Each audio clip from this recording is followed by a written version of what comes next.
What it do? What it do? Like, subscribe, share, comment to my YouTube channel. Most definitely hit the notification bell. Hit the notification icon bell that alert you for all content that'll drop to my channel. Most definitely hit the thumbs up and hit the subscribe button. All three helps the channel out. All three. Show me some love. Hitting the like button pushes the channel further to the YouTube guys and get more views and more subscribers and push it further to the YouTube algorithm for my channel to be showing more to the media, the masses. Also, support my second channel, S.L.R Sports News TV. Make sure you hit the notification. Make sure you hit the like and the subscribe button.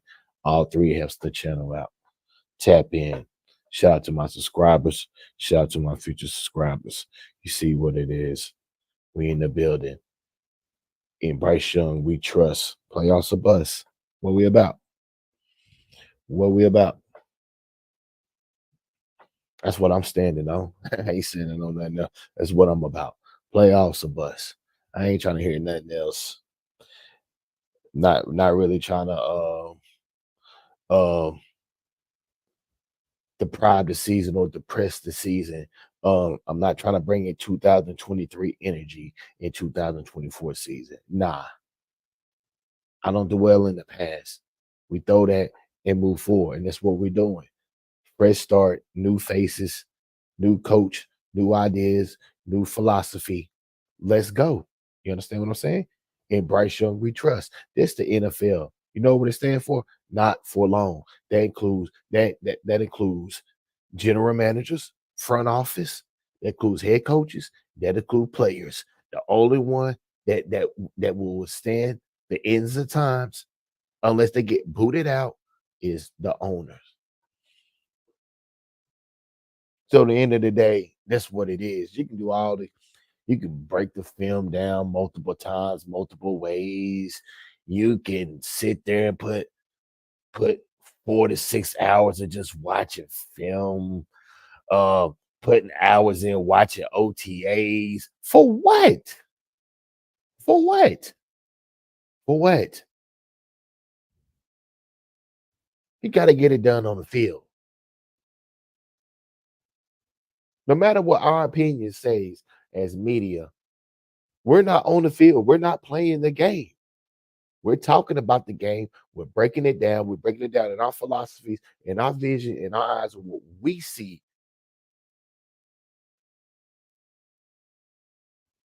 but we're not on the field. So what I'm saying and what everybody else is saying doesn't really make a difference. It doesn't hold weight to a certain extent, because if it did, our voices would be heard more on the national side than what our voices at are now. So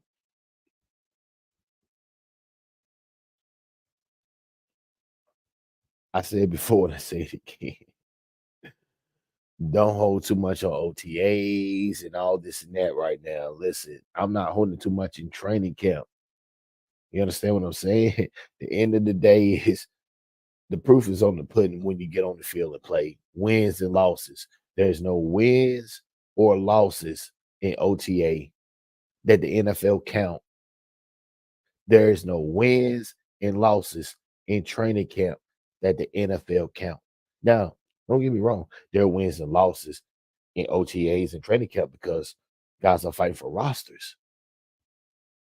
But that's not putting W's or losses in the column. So the NFL don't worry about that, don't count that. You do what you're supposed to do with OTAs. Yeah, I watched OTAs. Yeah, I see what's going on. We all do. We're media. We all see what's going on. But listen, I'm not holding too much weight on it. I know y'all worry. I know y'all scared. I know y'all fidgeting right now. I know you got your crosses. You probably they did your Bible verses and stuff. Uh I know y'all shivering right now because Xavier Leggett is injured right now. He has a hamstring problem, and they don't want to go to the serious of the hamstring problem.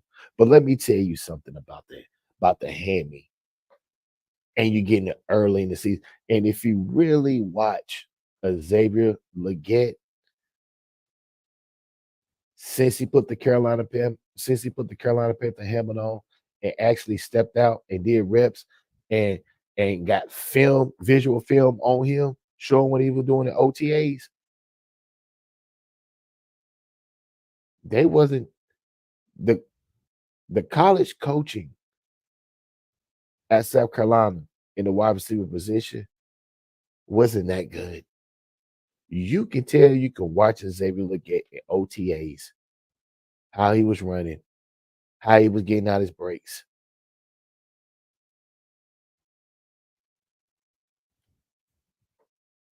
It wouldn't have been for him, God giving him the gift of playing football.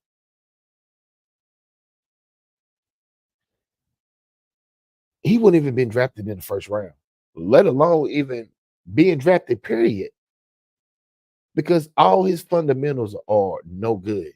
And see, that what leads up to him getting a hamstring injuries. You understand what I'm saying? When wide receivers coming out of college and they're not getting that adequate fundamental training from the wide receiver coaches and stuff like that, prepping them up, getting them ready for the NFL, for the next stage of their life, showing them how to run routes, showing them which ways to run, not how to run, uh, uh, prepping your body. Because see, the injuries that players don't want in the NFL are the Achilles, and the hamstrings.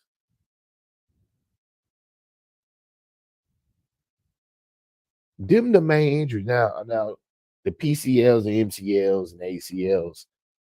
That's true, but I mean, you can come back from that. But the Achilles and the hammies,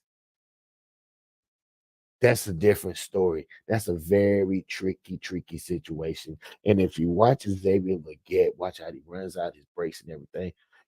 I even said in my lives before, Xavier Leggett needs to slow down. He's running too fast. I don't know who in the hell told him to run like this. He's running around here like a fucking wild Benji. He's running around here like somebody just let him out the cage. He just running around here loose free. So I'm not surprised about the hamstring injury that Xavier Leggett has already. Now, the Carolina Panthers not going to tell us the severity of it, but I'm telling you now, you catch a hamstring injury early, like he got right now, that's not a good sign. That's not a good sign because you not only is Xavier Leggett losing reps, but now he's fighting it. Now he's fighting the mental because now he don't know if he goes out here and practice to do whatever he need to do, and pow, hammy. A hamstring injury can put you down for weeks, months.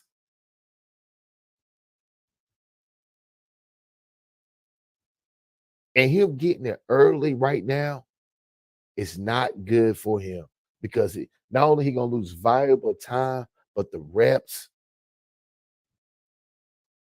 the route run he needs to work on, the fundamentals he need to work on are not going to be there. And we know the history of the Carolina Panthers medical team, how they are treating hamstring injuries, soft tissue injury. They're not the best. So this can be a serious injury that we may have to worry about. Now I know the Carolina Panthers are going to do whatever they need to do to fix the injury, do whatever they need to do. They're going to do whatever they need to do to get him ready for the season. But this is an injury that can linger on all year. He can miss time. We don't have time. Just like Jonathan Brooks. We don't have time. People say Jonathan Brooks ain't gonna start to maybe week 4. Nuh-uh. Jonathan Brooks need to be ready by week 1. There's no reason for you to wait and draft Jonathan Brooks, trade up to get Jonathan Brooks if he's not ready by week 1. You didn't see no other NFL team willing to trade up to get Jonathan Brooks because of his injury. Jonathan Brooks was a 3rd or 4th round pick. So he need to be ready by week 1. He need to be getting carries in preseason.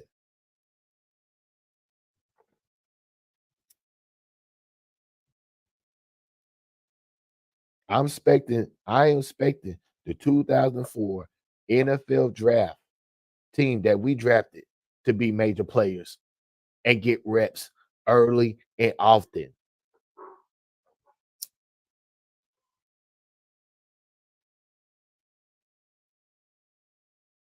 I am expecting it early and often. I'm looking for early contributors. I don't want, listen, the days of drafting players and letting them sit and learn is over with. Throw them out there and let them learn. You got to. They're young, energetic. Let them go out there. Let them make mistakes and learn from it. You have to. Because, listen, time is ticking. We got to win. We got to win. We haven't won anything since 2015. It's time to win. No more excuses. No more. I don't want to hear no more excuses. I want to win.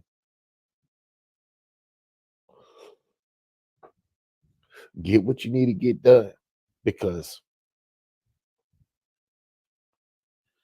the days of the OTAs are about to be done. So get what you're going to get now because next season in 2025, it might not be no OTAs. Them guys are going to be going in straight to training camp. So we had to get all the content that we can only get right now. Get it all because the content in May and in June, it won't be there for the OTAs no more because the NFL about to get rid of that. That's the word going around. But listen though, playoffs are bust. Maybe us not having the OTAs next season is going to work out.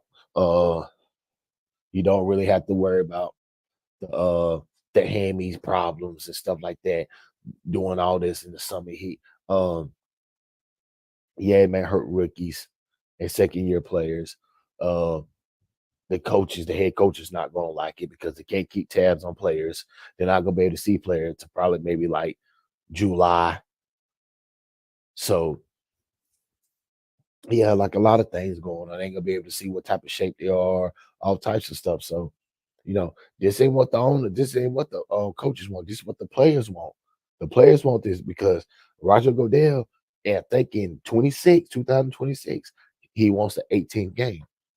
He wants 18 games. So what's the give and the take? You're gonna get 18 games. It won't be no more OTAs.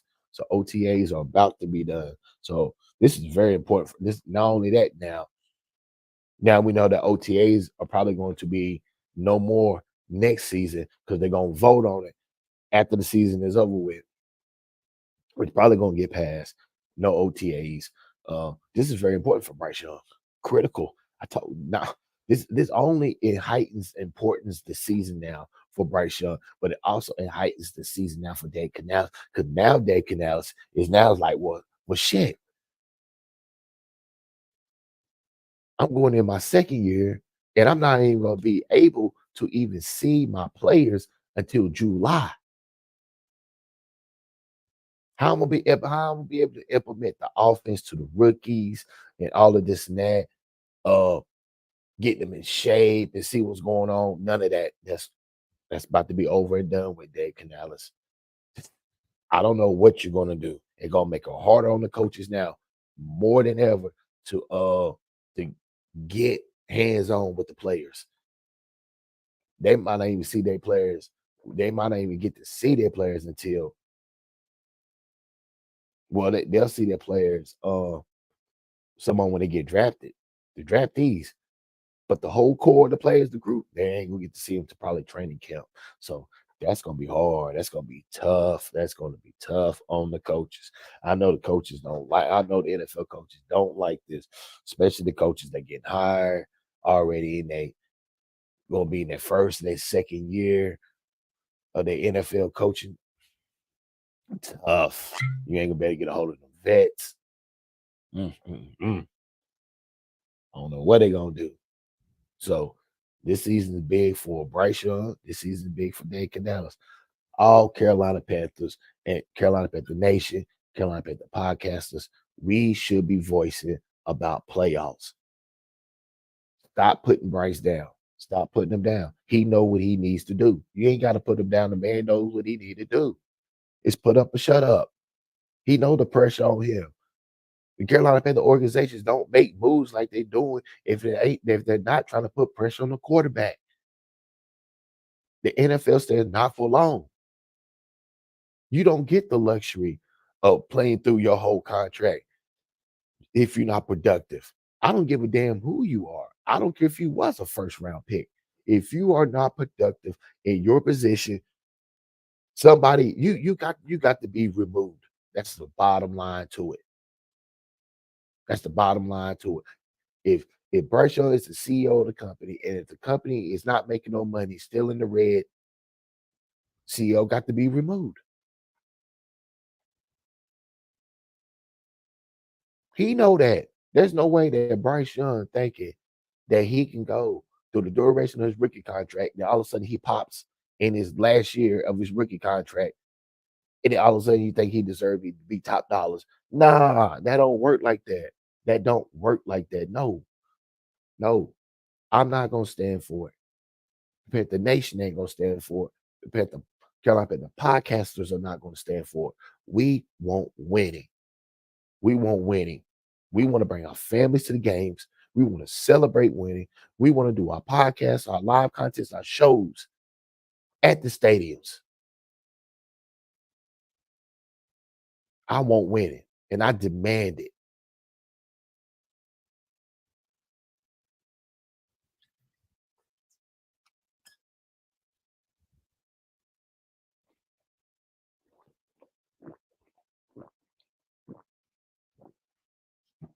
Sick of it. 30 years. 30 years. 30 years. And not a Super Bowl? 30 years. That's what I should be hearing. That's what I need to hear my quarterback, Bryce Young, to be saying. 30 years. 30 years. Just put that in your head. 30 years. 30 years. And all y'all whining about is fucking how terrible Bryce Young played last season. When you got an owner that was meddling and didn't give a fuck, blatantly didn't care, had moles, had rats, undermine the general manager, undermine the head coach. What the fuck you think? You thought Bryce Young was just gonna miraculous be out there and fucking just play Patrick Mahomes flawless? No quarterback is gonna thrive when the owner is dysfunctional. It doesn't work like that. Because in his mind, not only Bryce Young got to worry about the football field, he got to worry about management. He got to worry about the owner. Like, stop playing. I give Bryce Young a pass on 2023. I don't give a damn. I put 2023 season on David Tepper. He's the owner. He got the man up. He the one should have came out and said, "I'm sorry. This season is on me. It's not on the quarterback. This was on me. If I'm not doing my job as an owner, how can the quarterback be functional enough to do his job? If I'm meddling around undermine his head coach, Frank Wright, then all of a sudden Bryce Young hears about everything what's going on. He knows his moles, his rats, and everything going on. He knew everything that was going on. He knew everything what was going on. Don't say here, act like, oh, he didn't know nothing. He was just going out there just playing. No, the fuck he did. Bryce Young knew everything what was going on. He could not function under these circumstances, under these terms. Now he's feeling a little better about himself. David Tepper knows that. So now let's see what he can do. He got a clear path. It's put up or shut up, playoffs or bust. I want 11-6 wins, NFC South Championship, NFC Conference Championship, and let's bring the Super Bowl home. And now we got all the trophies in the trophy case. Now any free agent who comes here, now I can look at the trophy and say, Carolina Panthers got every single trophy that's being won in the NFL. It's time now. Let's go. Smash the like button, smash the subscribe button. Make sure you get the notification. Cash out, $ SRED 40, email 71771 gmail.com. We in the building. Let's hear about the OTAs.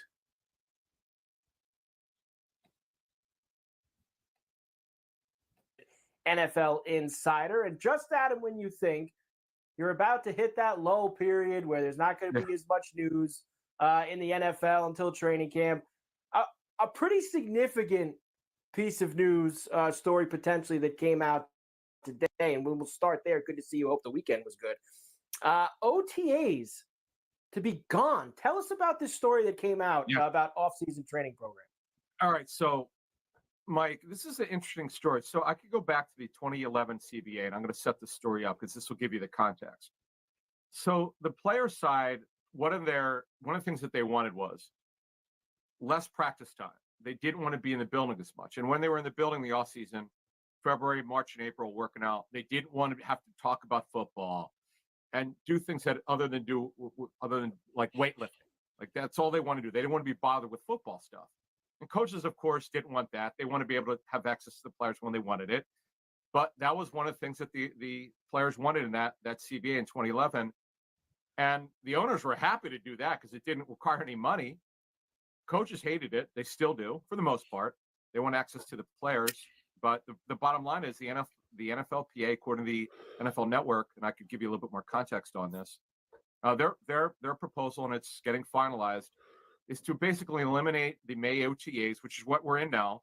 Next week around the NFL, in the first week of June and the second week of June, are the mandatory camps.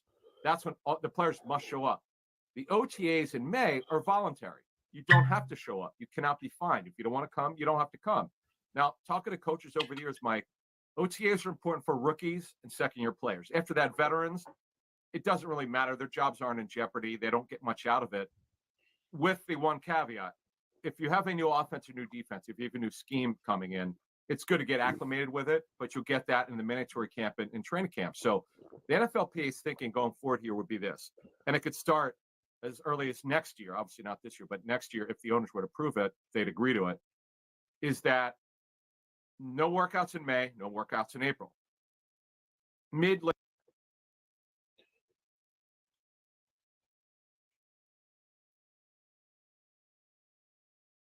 Late June or the first workouts, so it's a month later, into July. Now, what we don't know is it going to go from mid to late June, not have any time off? Is the off-season program going to be 6 weeks and then start up training camp, have a little bit of a break?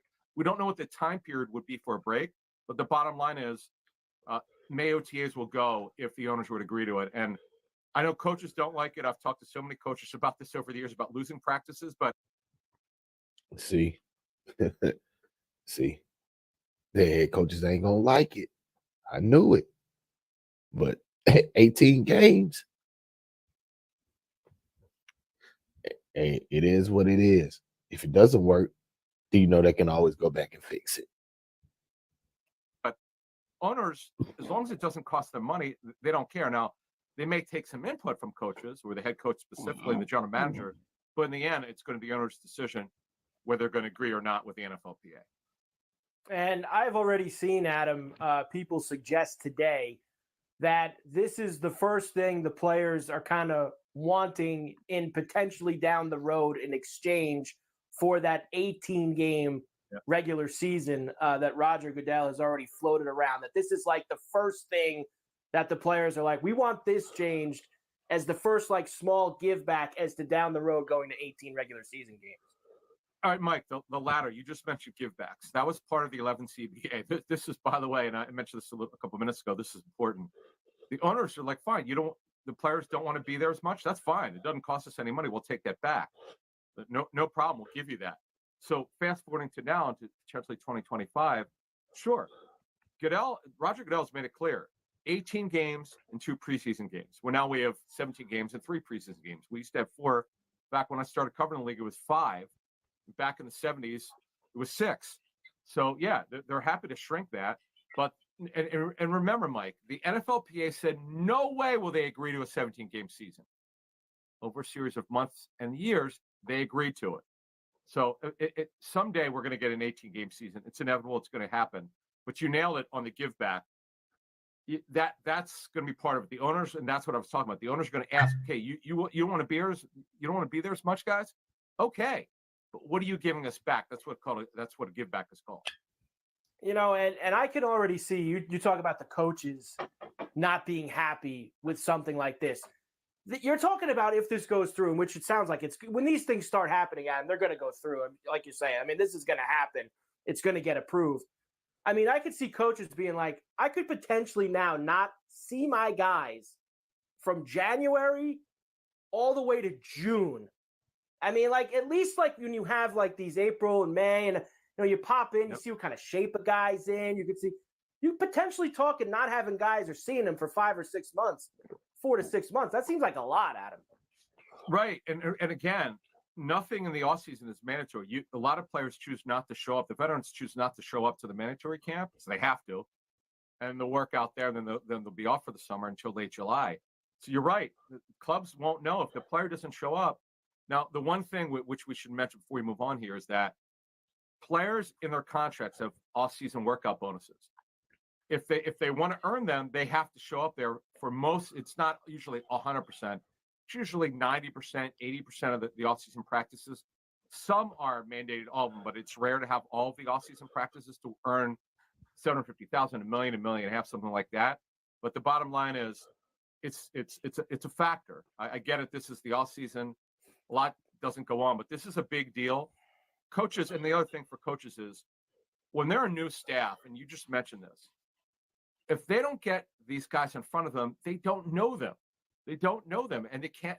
There's some specifics in the CBA. You can't really talk football until after the draft. Is when guys could work out. There's certain specifics you have to adhere to, but you really can't coach them until the OTAs start. And if those go by, you're gonna have to wait till June. We are exactly, Adam, I believe I saw this today, 100 days to kickoff opening night, Chiefs and the Ravens at Arrowhead.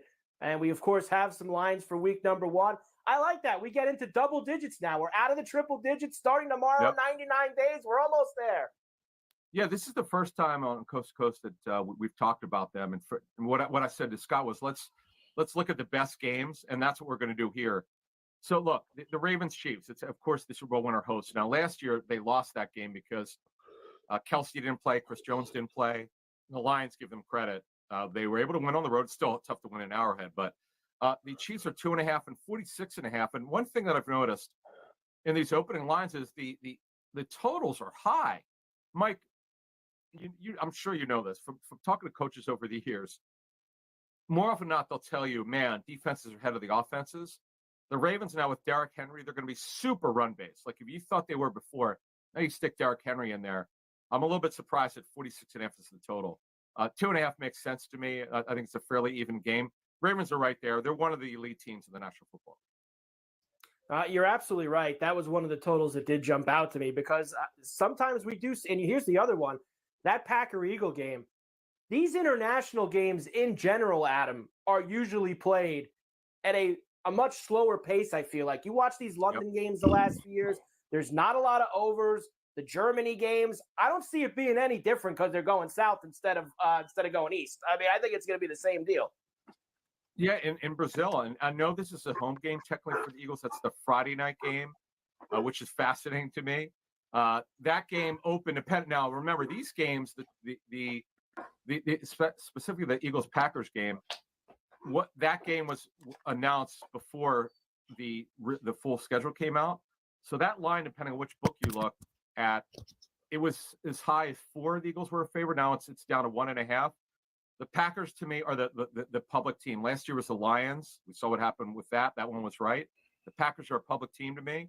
The fans travel well. The Eagles fans travel well. The Eagles are only 1.5 and 48.5. Mike, that is a big total to me. I agree with you.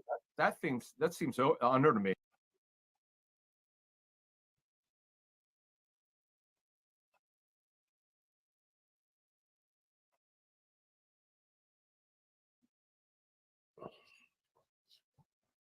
So yeah, you heard it. OTAs about to be done for. Dave Canales, you better do what you got to do, homeboy. You better get it done. Bryce Young, you better get it done. This draft class, you better get it done. 11-6, playoffs are bust. Keep pounding. Let's go. Make sure you go subscribe to my second YouTube channel, S.L.R Sports News TV. Make sure you hit the thumbs up, the like, and the subscribe button. Make sure you hit the notification.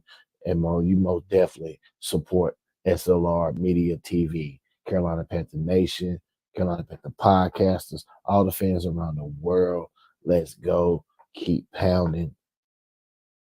Like, subscribe, share, comment to my YouTube channel. Subscribe. Carolina Panthers, Carolina Panther Nation, Carolina Panther Podcasters. Keep pounding. Let's go.